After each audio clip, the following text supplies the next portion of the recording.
कार्तिक महामहत्तम अध्याय 17। हरे कृष्णा, राधे राधे। कार्तिक महामहत्तम के अध्याय 16 में हमने भगवान विष्णु के पार्षद, जिनका नाम सुशील और पुण्यशील है, की सुंदर कथा का श्रवण किया था। अब आज इस अध्याय में आपको दीपावली की एक पौराणिक कथा बताती हूँ। साथ ही लक्ष्मी जी के मुख से सुने दीपावली पूजन कैसे किया जाता है।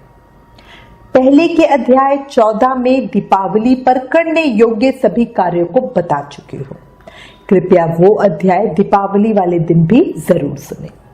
शुरू करते हैं।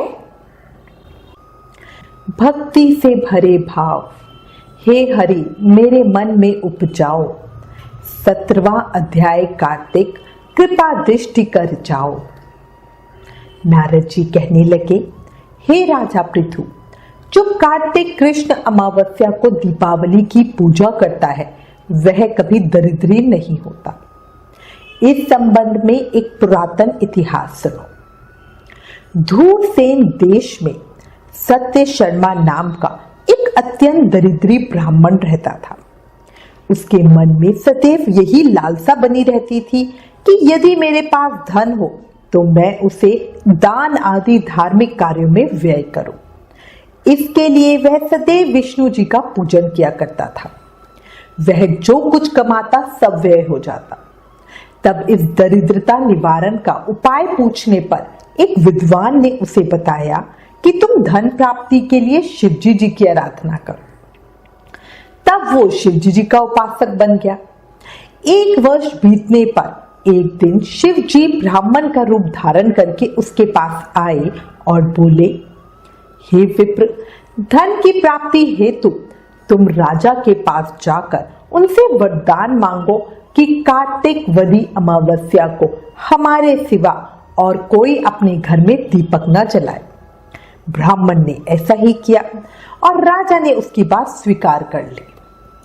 कार्तिक कृष्ण अमावस्या से एक दिन पहले अर्थात चतुर्दशी को सत्य शर्मा ने राजा के पास जाकर उसका स्मरण कराया तो उसी समय राजा ने सारे शहर में ढिंढोरा पिटवा दिया कि अमावस्या को कोई भी अपने घर में दीपक न जलाए।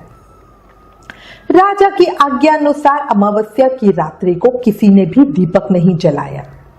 जब रात्रि को लक्ष्मी नगर में आई तो देखा सारे नगर में अंधेरा है, मगर एक ब्राह्मण का घर खूब सजा हुआ है, साथ ही दीपमाला से जगमग हो रहा है। लक्ष्मी जी प्रसन्न होकर जब उस घर में जाने लगी तो ब्राह्मण ने उनका रास्ता रोक लिया और कहने लगा, हे भद्रे, तुम्हारे पति अत्यंत कठोर हैं और तुम चंचल हो, इस कारण हमारे घर में प्रवेश मत करो। तब लक्ष्मी जी कहने लगी, मैं भगवान के शयन के समय आई हूं, अतः निश्चय करके तुम्हारे घर में वास करूंगी। यह सुनकर ब्राह्मण ने कहा, यदि तुम इस बात की शपथ लो कि 3 वर्ष पर्यंत तुम हमारे घर से नहीं जाओगी और यहीं पर वास करोगी, तब हमारे घर में आ सकती हो। लक्ष्मी जी कहने लगी, यदि तुम विधि पूर्वक मेरा पूजन करोगे तो मैं निश्चय ही तुम्हारे घर में वास करूंगी। यह सुनकर ब्राह्मण ने पूछा, मैं किस विधि से तुम्हारा पूजन करूं? तब लक्ष्मी जी कहने लगी, कार्तिक वदी अमावस्या को प्रातः काल स्नान आदि करके देवता और पितरों का पूजन करो। दिन के तीसरे भाग में श्राद्ध करो। अनेक प्रकार के सुंदर पकवानों से ब्राह्मणों को भोजन कराओ। प्रदोष समय में दीपमाला करो। अपने घर में तुलसी के स्थान पर, ब्राह्मण के घर में, देव मंदिर में, चौराहे पर, शमशान तथा गौशाला में दीपक जलाओ। जैसे पतिव्रता स्त्री पति के पहले जागती है, वैसे मैं भी भगवान के जागने से 12 रोज पहले जागती हूँ।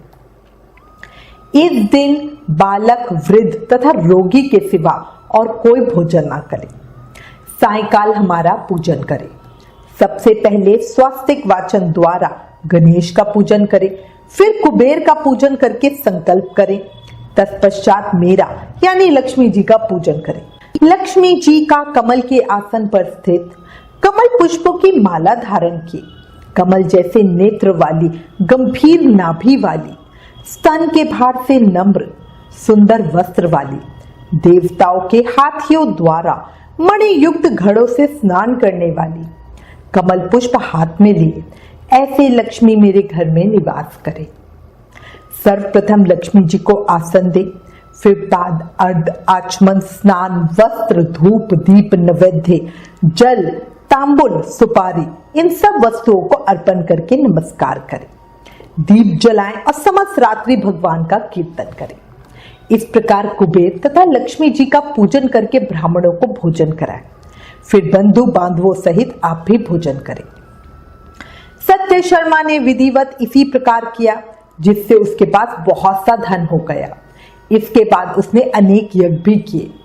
फिर सत्य शर्मा विरक्त होकर मथुरा जी चले गए और वहीं पर समाधिस्थ होकर विष्णुलोक को प्राप्त हुए। कार्तिक महामहत्तम अध्याय 16 समाप्त। कल कार्तिक महत्तम के अगले अध्याय को सुनेंगे। तब तक नाम जाप करते रहें और याद रखें, कलयुग केवल नाम आधारा, इसलिए प्रेम से, मन से, भाव से, हर सांस के साथ नाम जाप करते रहो। हरे कृष्ण कृष्ण कृष्ण हरे हरे, हरे राम राम राम हरे हरे। जय श्री कृष्ण।